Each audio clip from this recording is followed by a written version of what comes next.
Hello everyone, कैसे हैं आप लोग। आशा करते हैं स्वस्थ होंगे, मस्त होंगे। तो आज की यह वीडियो बहुत ही स्पेशल होने वाली है और यह क्लास 10th के साथ साथ नीट की तैयारी करने वाले बच्चों के लिए भी बहुत अच्छा प्लेटफार्म होगा। तो ध्यान देंगे। आज हम लोग पढ़ने वाले हैं जय प्रक्रम, और जय प्रक्रम में हम लोग पढ़ेंगे कि जय प्रक्रम किसे कहते हैं। लेकिन उससे पहले जय प्रक्रम को समझने के लिए एक चीज़ पर विशेष ध्यान देना जरूरी है ताकि आप उसको आपस में रिलेट कर सके।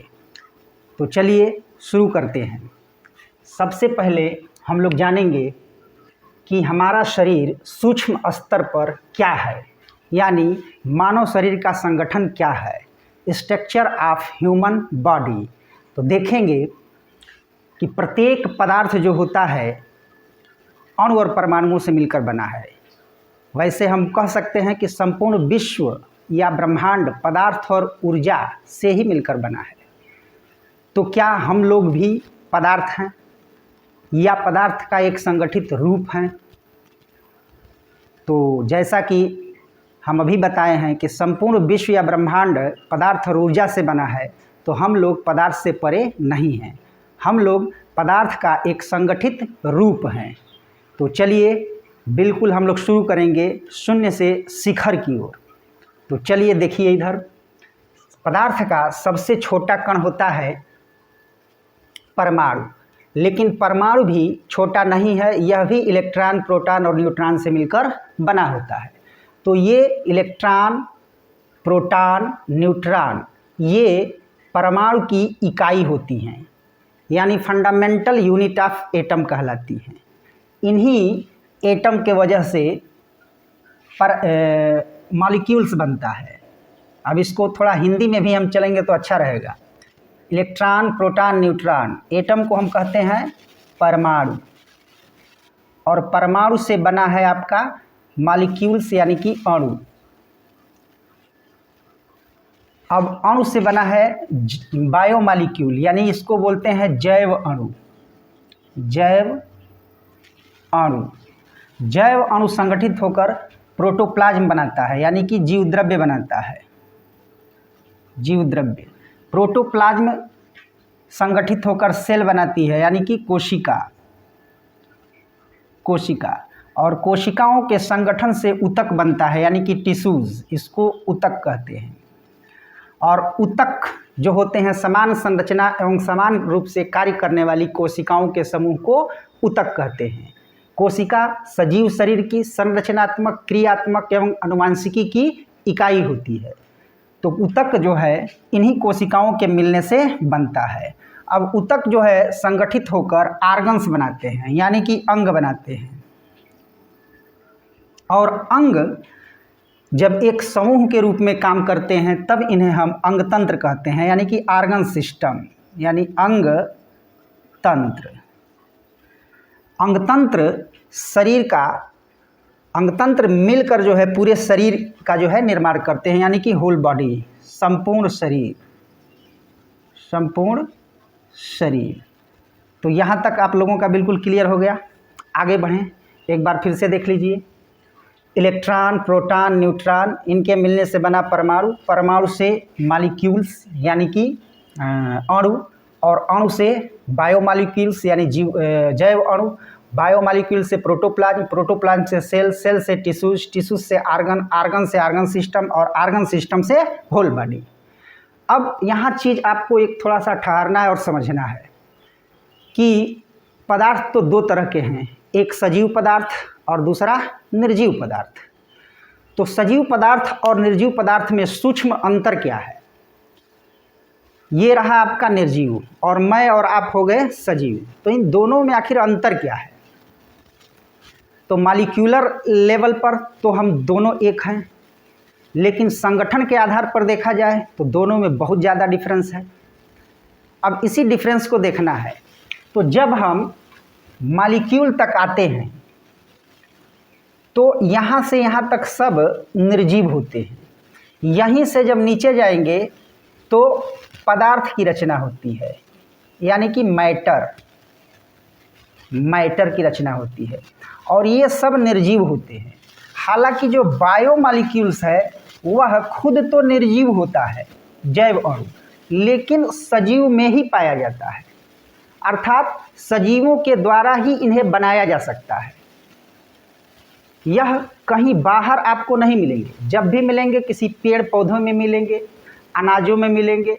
जैसे देखेंगे कार्बोहाइड्रेट, यह आपको अनाजों में मिलता है, इससे हमको ऊर्जा मिलती है, एनर्जी मिलती है। दूसरा है आपका फैट यानी कि वसा, तैलीय पदार्थ, ये भी ऊर्जा देने का काम करता है।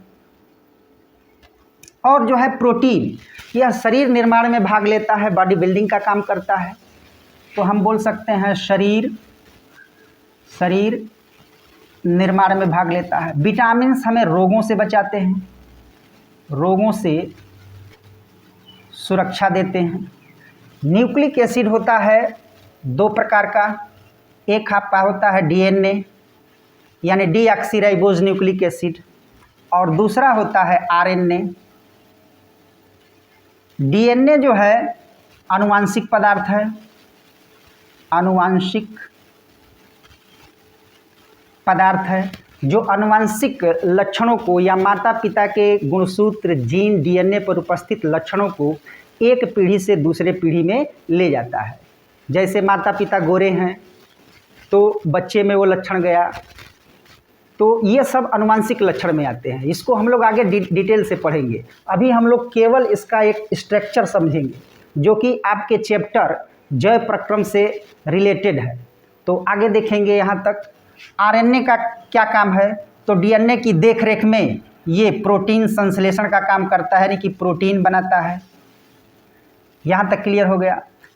जीवद्रव्य क्या है, तो यहाँ से जीवद्रव्य से लेके बाकी जितना इधर टिश्यूज, आर्गन, अंगतंत्र, होल बॉडी, ये सब जब एक जगह इकट्ठा हो जाते हैं तो इन्हें हम सजीव कहते हैं। तो यहाँ से लेकर यहाँ तक सब सजीव है, जैव अणु से लेकर इलेक्ट्रॉन प्रोटॉन तक यहाँ तक सब निर्जीव है। तो मतलब इसको 2 भागों में हमने डिवाइड कर दिया है। इतना समझ में आ गया। अब आगे देखेंगे जीवद्रव्य से कोशिका, कोशिका से ऊतक, ऊतक से आर्गन, और आर्गन से जो बना आपका आर्गन सिस्टम यानी कि अंगतंत्र। अब अंगतंत्र में कौन कौन से अंगतंत्र होते हैं, तो सबसे पहला आपका है डाइजेस्टिव सिस्टम जिसको हम पाचन तंत्र कहते हैं। दूसरा है रिस्पायरेटरी सिस्टम जिसको हम श्वसन तंत्र कहते हैं। और तीसरा आपका है ट्रांसपोर्टेशन सिस्टम यानी कि परिवहन तंत्र है। और चौथा जो आपका है एक्सक्रीटरी सिस्टम यानी कि उत्सर्जी तंत्र है। अब इन चारों तंत्रों को एक रूप से मिलाकर और शरीर के कार्यों के लिए उपयोगी बनाना, ये काम है कंट्रोल एंड कोऑर्डिनेशन सिस्टम का, नियंत्रण एवं समन्वय। ये इन सभी में तालमेल बनाकर शरीर को एक इकाई के रूप में जो है क्रियान्वित करता है, मतलब संचालित करता है। तो इतना आपको समझ में आ गया।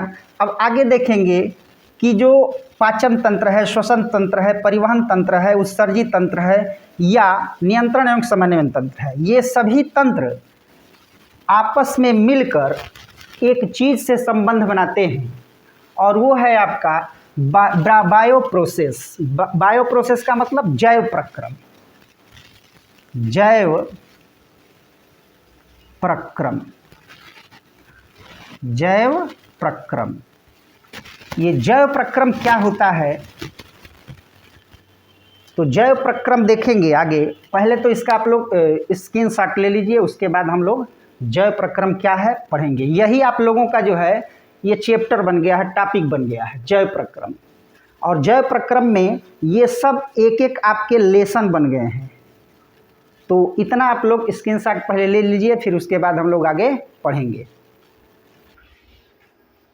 तो चलिए अब हम लोग पढ़ेंगे जैव प्रक्रम किसे कहते हैं या जैव प्रक्रम क्या होता है। तो देखेंगे जैव प्रक्रम यानी कि बायो प्रोसेस, वे सभी प्रक्रम जो सम्मिलित रूप से अनुरक्षण का कार्य करते हैं जैव प्रक्रम कहलाता है।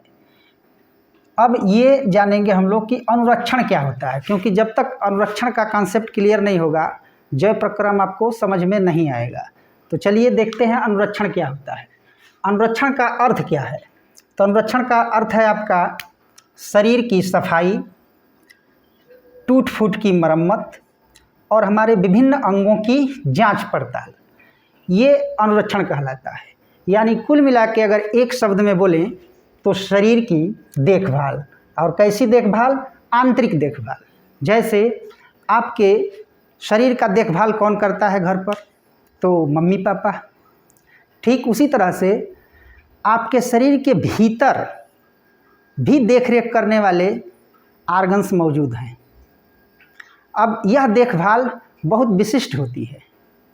यहाँ देखभाल से मतलब क्या है कि जैसे आप खाना खाते हैं, खाना पचता है, पचने के बाद वेस्टेज पदार्थ शरीर से बाहर आते हैं और फिर भी हमारे सेल के अंदर बहुत से टॉक्सिक्स पदार्थ रह जाते हैं, जिनको हम कोशिकीय कचरा भी कह सकते हैं। इन कचरों की साफ सफाई, टूट फूट ऊतकों की मरम्मत, शरीर का निर्माण, यह सब जो है अनुरक्षण के अंतर्गत ही आता है। दोस्तों, हमारा बॉडी बहुत स्मार्ट होता है, हर एक चीज़ों को बहुत जल्दी पहचान लेता है, यहाँ तक कि रोगाणुओं को भी पहचान कर और उनके प्रति एंटीबॉडीज बनाता है, तो रोगों से सुरक्षा प्रदान करता है। और यह सब चीज़ें जो हैं ऑल अराउंड अनुरक्षण के अंतर्गत ही आती हैं। तो अभी बहुत ज़्यादा डीप हम नहीं जाएंगे क्योंकि आपका स्तर हाई स्कूल है, इसलिए जो है इस बात का मैं ज़रूर ध्यान रखूँगा, लेकिन फिर भी कोशिश करूँगा कि आपको हर चीज़ क्लियर होती जाए, क्योंकि मेरे पढ़ाने का उद्देश्य केवल रटाना नहीं है, क्लियरिटी देना है। आराम से धैर्य बनाकर पढ़ते रहिए। तो जैसा कि अभी हमने बताया कि अनुरक्षण का कार्य होता है, उसका अर्थ होता है आंतरिक देखभाल। अगर इसको हम परिभाषित करें तो कैसे कर सकते हैं? तो देखेंगे, हमारे शरीर को जीवित और क्रियाशील या कार्यशील बनाए रखने के लिए लगातार होने वाली जो आंतरिक देखभाल है, उसी को हम अनुरक्षण कहते हैं। अब देखेंगे ये आंतरिक देखभाल कैसे होती है। तो जब हम सोते हैं तो भी जो है ये क्रियाएं निरंतर कंटिन्यू चलती रहती हैं। आप पढ़ रहे हैं और मैं पढ़ा रहा हूँ, फिर भी अंदर जो है ये साफ सफाई की क्रिया, ऊतकों की मरम्मत, टूट फूट, ये सब हो रहा है अंदर, और उसको अनुरक्षित करने का काम हमारी कोशिका का ही है, सेल का ही है। अब देखेंगे इसमें आगे कि अनुरक्षण करने वाले जैव प्रक्रम कौन कौन से होते हैं जो हमारे शरीर का अनुरक्षण करते हैं। तो देखेंगे, सबसे पहला है आपका पोषण यानी कि न्यूट्रिशन, दूसरा आपका है श्वसन यानी कि रिस्पायरेशन, और तीसरा है ट्रांसपोर्टेशन यानी कि परिवहन, और चौथा है उत्सर्जन। यही जो 4 क्रियाएं होती हैं वो अनुरक्षण करने में योगदान देती है, यानी शरीर की देखभाल करने के लिए योगदान देती हैं। अब ध्यान देंगे, ये सभी क्रियाएं कहीं ना कहीं एक क्रिया से जुड़ी हुई हैं। ये सभी क्रियाएं कहीं ना कहीं एक क्रिया से जुड़ी हुई हैं, और ये क्रिया है आपका उपापचयी क्रिया यानी कि मेटाबॉलिक रिएक्शन। ये उपापचयी अभिक्रिया क्या होती है? ये भी अकेले नहीं है, ये भी, इसमें 2 क्रियाएं हैं। एक जो है आपका अपचयी क्रिया है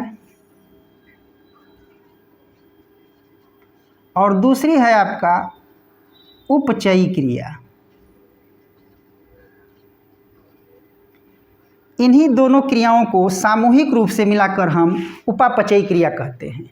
यानी इनमें से एक मेटाबॉलिक रिएक्शन जो कि अभी आप ऊपर लिखे हैं, देख रहे हैं, उपापचयी क्रिया, और दूसरा है आपका एनाबॉलिक रिएक्शन और कैटाबॉलिक रिएक्शन। दोनों को मिलाकर जो है मेटाबॉलिक रिएक्शन यानी कि उपापचयी क्रिया कहते हैं। तो इसके बारे में हम लोग अभी डिटेल से पढ़ेंगे, तो इसको स्क्रीनशॉट आप लोग जल्दी से ले लीजिए। तो चलिए अब हम लोग पढ़ेंगे उपापचयी क्रिया जो कि जैव प्रक्रम से संबंधित है। देखेंगे उपापचयी क्रिया क्या है? तो उपापचयी क्रिया को मेटाबॉलिक रिएक्शन या लाइफ प्रोसेस भी कहते हैं। ये अकेले नहीं है, इसमें दो चीज़ छिपा हुआ है, तो उसको जानना बहुत ज़रूरी है। देखेंगे इसमें दो क्रियाएं हैं, एक जो है आपका अपचयी क्रिया है, एनाबॉलिक रिएक्शन, और दूसरी जो क्रिया है उपचयी क्रिया कहलाती है, कैटाबॉलिज्म या कैटाबॉलिक रिएक्शन। इन्हीं दोनों क्रियाओं को आपस में मिलाकर मेटाबॉलिक रिएक्शन कहते हैं। यानी कि anabolic reaction plus catabolic reaction दोनों को सामूहिक रूप से मेटाबॉलिक रिएक्शन यानी कि उपापचयी क्रिया कहते हैं। तो इतना आप लोग कनेक्ट कर पा रहे हैं। अब हम लोग इसमें पढ़ेंगे कि उपापचयी क्रिया यानी एनाबॉलिक रिएक्शन क्या होती है। तो देखेंगे इसमें सरल पदार्थ से जटिल कार्बनिक पदार्थों का निर्माण होता है। अर्थात हम कह सकते हैं कि ऐसी जैव रासायनिक क्रियाएं जिनमें सरल पदार्थों से जटिल कार्बनिक पदार्थों का संश्लेषण होता है, अपचयी क्रिया कहलाती है। अब इसका उदाहरण क्या है? तो प्रकाश संश्लेषण यानी फोटोसिंथेसिस। प्रकाश संश्लेषण क्या होता है? तो देखेंगे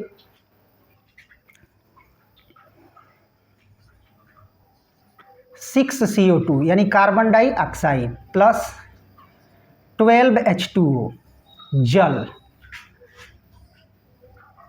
सनलाइट और क्लोरोफिल,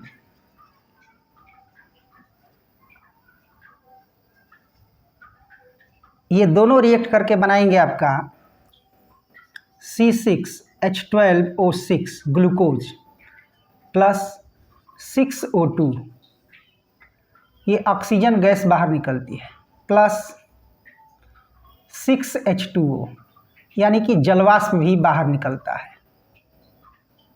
अब इस क्रिया को थोड़ा सा आसान तरीके से समझते हैं। प्रकाश संश्लेषण क्या है? तो ध्यान से सुनेंगे।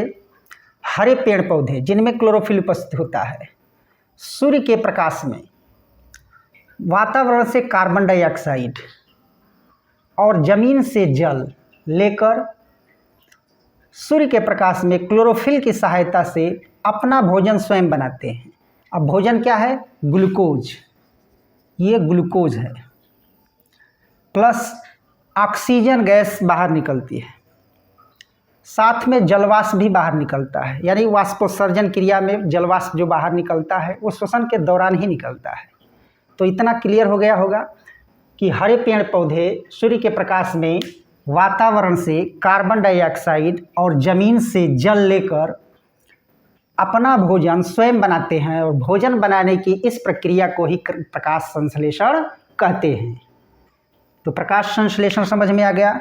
और प्रकाश संश्लेषण में हम देखेंगे यहाँ सरल पदार्थ से जटिल कार्बनिक पदार्थों का निर्माण हुआ है। तो यह एग्जाम्पल प्रकाश संश्लेषण का है।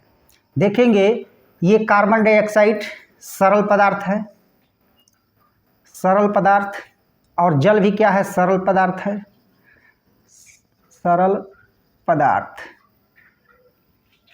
ये जो ग्लूकोज है आपका, ये जटिल है, तो जटिल पदार्थ हो गया। इस प्रकार हम कह सकते हैं कि अपचयी क्रियाएं वे क्रियाएं होती हैं जिनमें सरल पदार्थों से जटिल कार्बनिक पदार्थों का निर्माण होता है। तो ऐसी क्रिया को हम अपचयी क्रिया कहते हैं। अब देखेंगे आगे कि उपचयी क्रिया क्या होती है। तो उपचयी क्रिया में ठीक इसका उल्टा होता है। इसमें जटिल कार्बनिक पदार्थ सरल कार्बनिक पदार्थों में अपघटित हो जाते हैं, यानी ऐसी अभिक्रिया जिसमें जटिल कार्बनिक पदार्थ सरल कार्बनिक पदार्थों में टूट जाते हैं, तो इन क्रियाओं को हम बोलते हैं अपचयी क्रिया। इसका उदाहरण क्या है? आपका श्वसन यानी कि रिस्पायरेशन। दूसरा उदाहरण क्या है? पाचन यानी कि डाइजेशन। तो देखेंगे श्वसन क्या होता है। तो श्वसन के लिए जो है इसका समीकरण या रिएक्शन क्या बनेगा श्वसन का? तो C6H12O6 plus 6O2 gives out क्या बनाएगा? तो भोजन ऑक्सीजन में जलेगा तो बनेगा carbon dioxide 6CO2 plus 6H2, भाप भी निकलेगी, प्लस रासायनिक ऊर्जा, रासायनिक ऊर्जा। एक बार इसको फिर से देख लेंगे। श्वसन क्या है? तो श्वसन कार्बनिक भोज्य पदार्थों के जैव रासायनिक ऑक्सीकरण प्रक्रिया को श्वसन कहते हैं। इस क्रिया में जीवधारी वातावरण से ऑक्सीजन को ग्रहण करता है और कोशिकाओं में पहुंचने पर ग्लूकोज यानी C6H12O6, ये आपका ग्लूकोज है, ग्लूकोज का ऑक्सीकरण करता है, जिसके कारण जो है कार्बन डाइऑक्साइड कोशिकाओं में उत्पन्न होती है और जलवाष्प ये बाहर निकलते हैं। कार्बन डाइऑक्साइड और ये जलवाष्प दोनों बाहर निकलते हैं। साथ में रासायनिक ऊर्जा प्राप्त होती है। अब यह रासायनिक ऊर्जा किस रूप में प्राप्त होती है? तो रासायनिक ऊर्जा प्राप्त होती है ATP के रूप में बनती है, जिसको हम कहते हैं adenosine try phosphate, adenosine try phosphate कहते हैं। अब यह ATP के रूप में जो ऊर्जा निकलती है, इसको जो है एक अंग में स्टोर कर लिया जाता है, जिसको बोलते हैं माइटोकॉन्ड्रिया।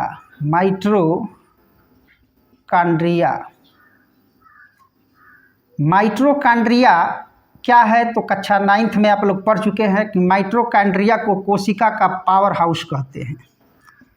कोशिका का पावर हाउस, कोशिका का पावर हाउस कहते हैं। Power house of the cell is mitochondria. अब माइटोकॉन्ड्रिया में ऊर्जा जो है ATP के रूप में संचित होती है, यानी कि एडिनोसिन ट्राइफॉस्फेट के रूप में। इस ATP में 3 हाइड्रोजन बंध होते हैं। कितने हाइड्रोजन बंध होते हैं?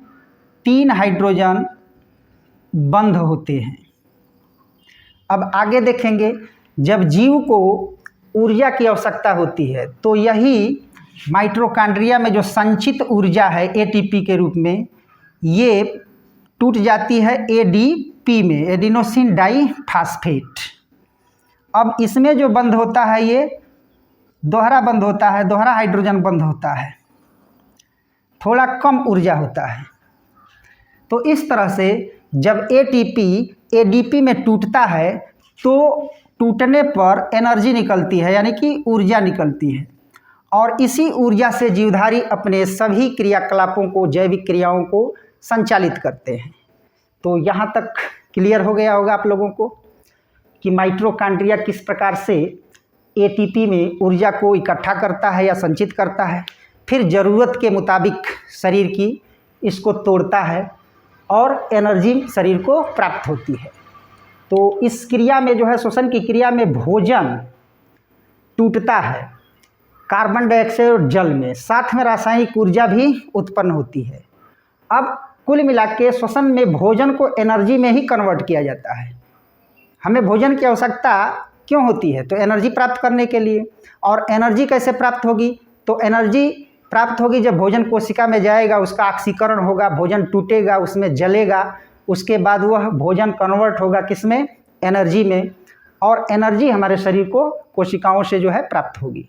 तो इस तरह से ये पूरा प्रक्रम 2 तरह का है। तो दोनों को मिलाकर हम एक रूप में कह सकते हैं उपापचय क्रिया, यानी अपचय प्लस उपचय बराबर उपापचय। लिख सकते हैं यहाँ पर अपचय प्लस उपचय बराबर उपापचय, यानी कि अपचय क्रिया प्लस उपचय क्रिया, और दोनों को मिलाकर सामूहिक रूप से हम उपापचयी क्रिया कहते हैं। तो इतना क्लियर हो गया होगा कि अपचय प्लस उपचय बराबर उपापचय। अब एक साथ उपापचयी क्रिया को कैसे परिभाषित करेंगे? तो देखेंगे, वे सभी क्रियाएं वे सभी क्रियाएं जिसके अंतर्गत सरल पदार्थों से जटिल कार्बनिक पदार्थों का निर्माण या संश्लेषण एवं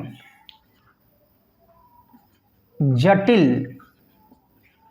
कार्बनिक पदार्थों से सरल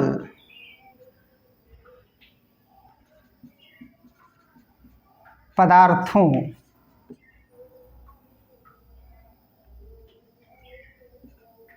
का निर्माण होता है उसे उपापचयी क्रिया कहते हैं। तो जो 4 क्रियाएं हैं वो उपापचयी क्रिया से संबंधित है।